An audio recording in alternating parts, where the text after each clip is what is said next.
I'm Corbett Wall with DV Auction, here with the feeder flash for Tuesday, November the 7th.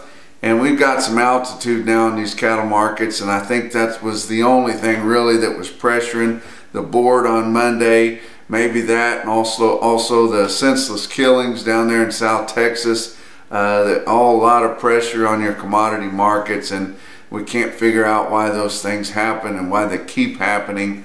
But just a lot of pressure there. But I think on the cattle side of it, it's just we've been so much higher so fast all at once, and it's time to pull back a little bit. But you look at the board on Monday, December live cattle were down $1.97. 10 the day on Monday at $125.32.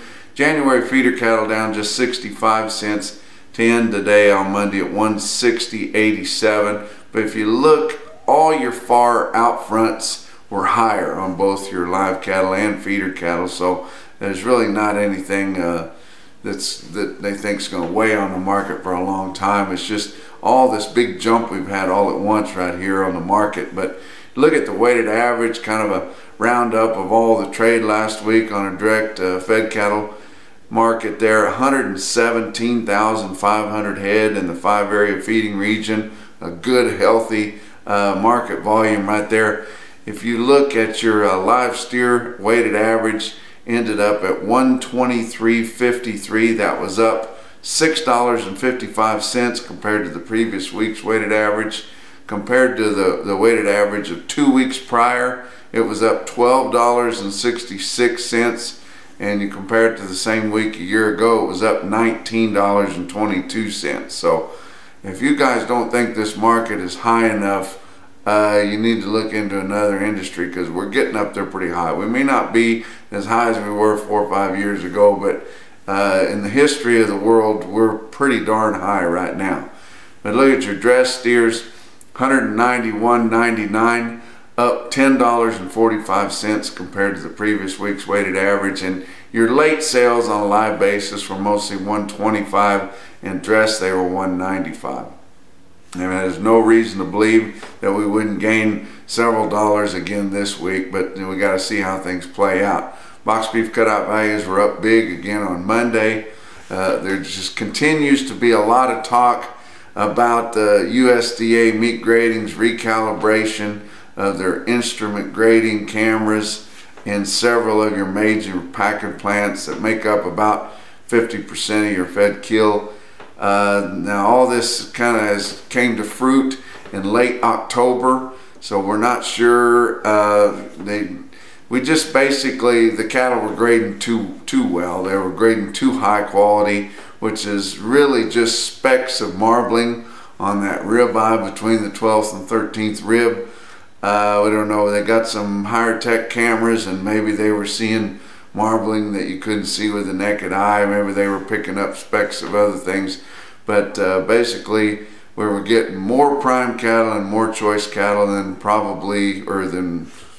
definitely there were out there, because it was just so much higher than what we've had historically, and our weights were lighter, and it was the time of year where we had cattle that don't normally grade that high on the quality side.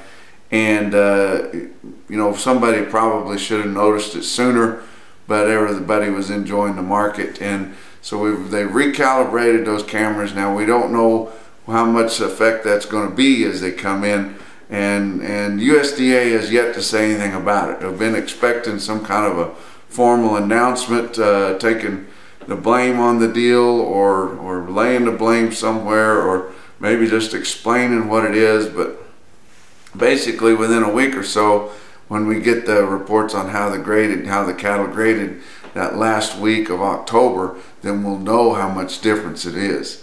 And some people think it's going to be significant, some people don't. There's a little question in how much difference it has to be before it becomes significant. You know, did we lose 10% of the choice or better cattle? That would probably be significant. If it was 10% or more. And some people think that's a big push on this market, because these plants have sold a lot of that higher quality middle meat stuff for the holiday season. And if they've sold a lot of that ahead, and now they think that they're going to have a less percentage of choice, Maybe they're having to dig for cattle a little heavier and trying to get more higher quality kind of cattle to be able to fill those orders.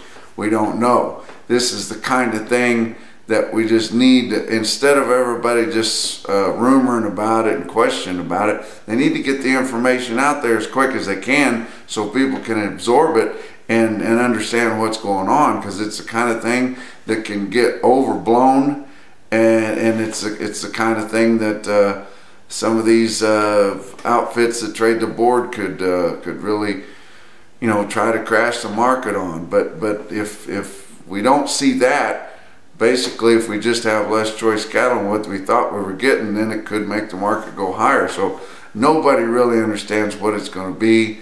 There's going to be some vultures out there try to bring back volatility in the board so they can make a little more money on the trades, on the day trades, but in the electronic trading. But they just need to get that information out there, own up to it, and figure out what's happened. But we've had a couple of high-up officials in meat grading that have left their positions in the last month or two. Maybe that's just a coincidence, who knows, but it seems like a coincidence that it happened right here in the face of something that's coming out that could be fairly significant. But you look at your feeder markets on Monday, real-time index on Beef Market Central based on the 800-pound steer ended the day on Monday at 157.96, down 48 cents. If you look at some of your big markets, Oklahoma City, 10,400 head of feeder cattle. A good run there. They called feeder steers $5 to $10 higher. Not as good a test on feeder heifers, but $3 to $5 higher. The early test of calves was steady, but they were still selling cattle way into the night there in Oklahoma City at the National Stockyards. Joplin Regional Stockyards had a big run, 8,900 head there, but they start early enough in the morning that they get done. They'll start at 5 in the morning. But feeder steers there and heifers, $2 to $8 higher, and the full advance on that was on your heifers, your feeder heifers. Calves run even from 3 lower to 3 higher. Still a lot of people having trouble with calves. They've got about all they can handle to try to straighten up right now, and so we're seeing some unevenness in the calves.